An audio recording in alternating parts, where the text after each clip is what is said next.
नमस्कार प्रेक्षकांनो, तुमचं स्वागत आहे आपल्या चॅनलमध्ये. अखेर मालिकेत आता कानाचं सत्य सखीसमोर येणार. मनस्विनी आता सखीला आई म्हणून चांगलीच घोळात घेते आणि तिच्या प्रॉपर्टी पेपरवर सह्या घेणार असते. सखी सही करणार असते तेवढ्यातच तिथे काना येतो. म्हणतो, थांबा बेबी सरकार. मनस्विनी चांगलीच घाबरते.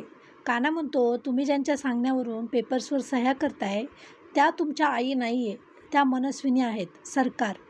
सखीला आणि बाकी सगळ्यांनाच हे ऐकून चांगलाच धक्का बसतो.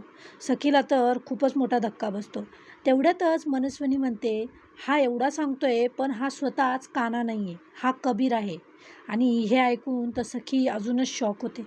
म्हणते, आई काय म्हणते ते खरं आहे का? मनस्विनी लगेचच म्हणते, तो काय सांगणार, हा घे पुरावा. कानाला आता काय बोलावं ते सुचत नाही. आता सखीसमोर दोघांचंही सत्य आलंय, पण सखी आता कुणावर विश्वास ठेवेल हे खरंच बघण्यासारखं असेल. तर असेच व्हिडिओ बघण्यासाठी प्लीज आपल्या व्हिडिओला लाईक करा आणि चॅनलला सबस्क्राईब करा.